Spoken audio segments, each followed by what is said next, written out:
Salut à tous, ici Frédéric Morel. Bienvenue sur ma chaîne dédiée à la science et aux découvertes scientifiques. Si vous êtes passionné par l'exploration de notre univers et les avancées scientifiques, pensez à vous abonner. Aujourd'hui, on plonge dans un sujet fascinant qui repousse les limites de notre compréhension. Bonjour Allons-y. à tous et bienvenue sur ma chaîne. Aujourd'hui, je vais vous plonger dans un sujet fascinant, l'hibernation humaine pour les voyages interstellaires. Nous avons tous vu des films de science-fiction où les personnages s'endorment pendant des siècles pour explorer des mondes lointains. Mais qu'en est-il de la réalité? Dans cette vidéo, nous allons explorer les avancées scientifiques récentes qui rendent cette idée de plus en plus plausible. Nous discuterons des défis techniques, des implications éthiques et des projets en cours qui pourraient transformer notre façon de voyager dans l'espace. Restez avec moi pour découvrir comment la science rattrape la fiction et ce que cela pourrait signifier pour l'avenir de l'exploration spatiale. L'hibernation humaine. En science-fiction, elle est maîtrisée. Mais dans la vraie vie, nous en sommes loin. Peut-être un tout petit peu moins, grâce à des travaux présents récemment. Ceux de chercheurs qui ont induit, pour la première fois, de manière fiable, une hypothermie chez des primates.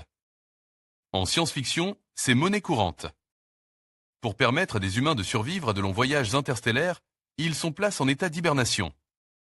Mais pour la science, l'idée reste un défi. Les stratégies de différents mammifères qui s'adaptent ainsi à des conditions hivernales difficiles continuent d'être passées au crible. Et des chercheurs de l'Institut de technologie avancée de Shenzhen, Chine, annoncent aujourd'hui avoir franchi une étape importante. Sur le long chemin vers l'hibernation artificielle. Ils ont activé, par manipulation chimiogénétique, des neurones excitateurs dans la zone préoptique de l'hypothalamus. Connu chez la souris pour son rôle régulateur de la température corporelle de macaque crabier, macaca. Fasciculari macaca fasciculari. Et ce faisant, ils ont, pour la première fois, obtenu, de manière fiable, une hypothermie artificielle, l'une des caractéristiques essentielles de l'hibernation chez un primate. Même s'il reste non humain. Voici comment les neurones préoptiques entraînent l'hypothermie, mais déclencher aussi des mécanismes de défense contre le froid, ainsi qu'un exemple de l'application potentielle dans les vols spatiaux. Institut de technologie avancée de Shenzhen des neurones au cœur du processus. Pour mieux comprendre les mécanismes en jeu, les chercheurs ont surveillé un ensemble complet de paramètres physiologiques et biochimiques et procédé à une analyse comportementale. Mais pour réellement savoir ce qui se jouait dans le cerveau de leur macaque, ils les ont étudiés grâce à l'imagerie par résonance magnétique fonctionnelle imagerie par résonance magnétique fonctionnelle, IRMF. De quoi identifier plusieurs régions impliquées dans la thermorégulation et l'interoception. Comprenez l'ensemble des sens qui, consciemment ou non, perçoivent l'état interne du corps. Des chercheurs de l'Institut de technologie avancée de Shenzhen, Chine, ont compris comment induire une hypothermie chez un primate. Une étape vers l'hibernation artificielle. Chiffon, Adobe Stock, l'expérience montre que les neurones excitateurs conservent au cours de l'évolution dans la zone préoptique 100. Également conservent sur le plan fonctionnel. Et qu'ils jouent un rôle essentiel dans la thermorégulation dans le cerveau des primates. Mais les chercheurs ont observé que l'hypothermie induite entraîne chez le macaque crabier une augmentation de la fréquence cardiaque. Des frissons de ses muscles squelettiques et une augmentation de la locomotion. Des données qui indiquent que le mécanisme de thermorégulation des primates est plus complexe que celui des souris qui, elles, ont tendance à diminuer leur activité et leur fréquence cardiaque lorsqu'elles sont placées en hypothermie. L'humanité appose le pied sur la Lune. Mais s'arracher vraiment à nos racines terrestres constitue toujours un défi. Et l'hibernation pourrait nous aider à y arriver. Si nous parvenons à copier les stratégies de l'ours, estiment aujourd'hui des chercheurs. Article de Nathalie Mayer, paru le 20 février 2022 des chercheurs de l'Agence spatiale européenne, ESA, travaillent à développer des techniques qui pourraient permettre de mettre les astronautes en état d'hibernation. Roman 3D, Adobe Stock K, il y a quelques jours, nous avions découvert, voir l'article plus bas, comment les astronautes pourraient tirer profit des astuces développées par des écureuils pour mieux supporter de longs séjours dans l'espace. Aujourd'hui, l'Agence spatiale européenne, ESA, nous apprend qu'elle envisage l'hibernation comme une technique qui pourrait révolutionner les vols spatiaux. Lorsqu'ils hibernent, les animaux réduisent leur fréquence cardiaque, leur respiration et d'autres fonctions vitales. Ils mettent leur métabolisme en sommeil. Une manière efficace d'économiser de l'énergie. Et les chercheurs de l'ESA engagent dans le programme d'exploration humaine de l'espace estiment que réduire sur ce schéma l'activité métabolique d'un équipage en route pour la planète Mars, ne serait ce qu'à 25% de son activité normale, réduirait considérablement les besoins en eau et nourriture tout comme les besoins en espace de vie.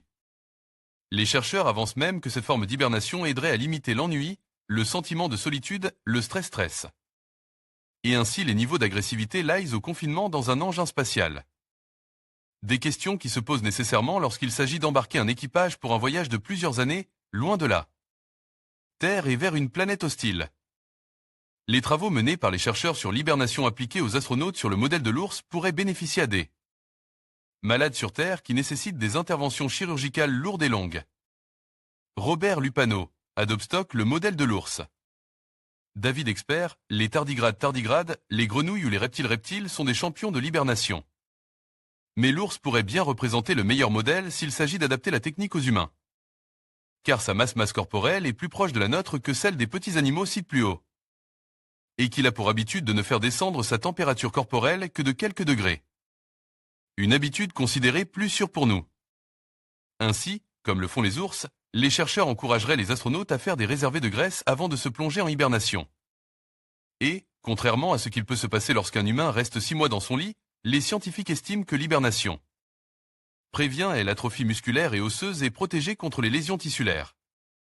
Ainsi les ours ne mettent que 20 jours pour récupérer leur capacité après 6 mois de jeûne et d'immobilisation. Les chercheurs de l'ESA notent que des niveaux de testostérone plus bas semblent favoriser l'hibernation. Ainsi les femmes deviendraient de meilleures candidates aux vols spatiaux de longue durée. NASA a une intelligence artificielle pour veiller au grain. Les scientifiques de l'ESA imaginent déjà concevoir des sortes de nacelles à coque souple dans lesquelles les astronautes pourraient prendre place pour vivre en douceur cette phase d'hibernation qui les emmènerait jusqu'à Mars. Dans un environnement apaisant, avec des lumières tamisées, une température basse, moins de 10 degrés Celsius et une humidité élevée. Laissant les astronautes tout de même totalement libres de leur mouvement. Autour de ces capsules, les chercheurs envisagent de placer une sorte de bouclier d'eau pour les protéger des radiations. Voici comment les chercheurs de l'ESA imaginent la situation des astronautes plongent dans un état d'hibernation. ESA, une intelligence artificielle, se chargera, elle, de gérer des opérations de routine, mais aussi les anomalies et les urgences. Elle surveillera les consommations d'énergie ainsi que les constantes des astronautes. Bref, elle s'assurera que l'équipage arrive sain et sauf à destination. Cette découverte ouvre la voie à l'hibernation pour les astronautes. Le spermophile Ray. Ce petit écureuil sait faire ce que les astronautes les mieux entraînent sont incapables de réaliser. Il sait maintenir sa masse musculaire pendant plusieurs mois. Alors même s'il a cesse toute activité. Y compris celle de se nourrir. Des chercheurs viennent de comprendre comment il réalisait cette prouesse.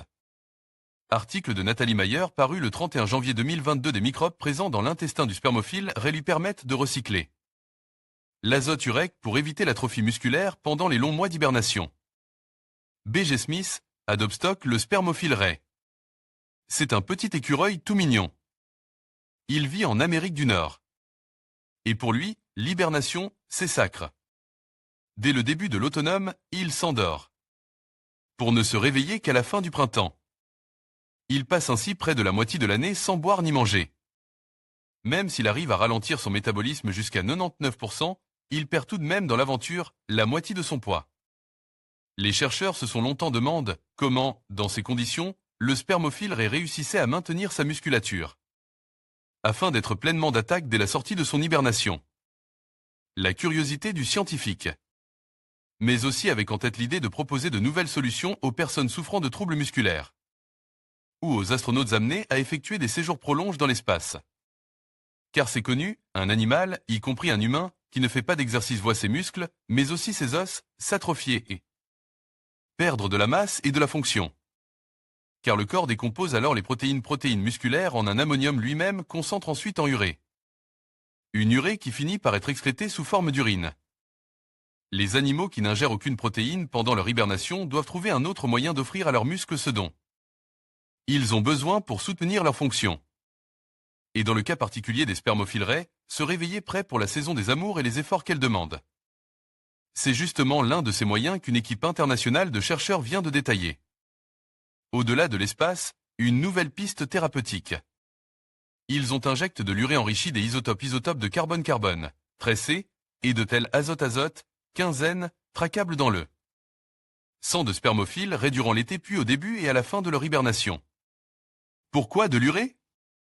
Parce que les chercheurs savaient déjà que de l'azote, élément essentiel pour les acides amines et les protéines, peut être tiré de l'urée par certains microbes intestinaux. Un processus connu depuis les années 1980 sous le nom de récupération de l'azoturec. Les chercheurs voulaient donc savoir si la partie de cet azote qui ne sert pas directement aux microbes peut alors être utilisée par les écureuils. Les chercheurs ont effectivement retrouvé de leur azotrase dans le foie et dans les muscles des écureuils. Sauf chez ceux dont le microbiote intestinal avait été artificiellement appauvri. De quoi prouver que le processus de récupération de l'azoturec est bien le fait des microbes intestinaux et non des écureuils eux-mêmes. Avec des molécules marquées qui passent d'abord du sang à l'intestin où l'urée est décomposée par le microbiote puis des métabolites à l'animal avant de finir en protéines musculaires. Et plus l'hibernation se prolongeait, plus les chercheurs ont noté la présence, dans l'intestin des écureuils, de microbes capables de libérer de l'azote à partir d'urée. Fort de ces résultats, les chercheurs envisagent déjà les appliquer aux futurs astronautes en barque pour des missions spatiales au long cours. Pour leur éviter des pertes musculaires dommageables et d'autres dangers d'un vol spatial comme les rayonnements ionisants, ils pourraient être placés dans un état d'hibernation. De quoi aussi économiser de la nourriture, de l'eau et de tel oxygène et produire moins de déchets.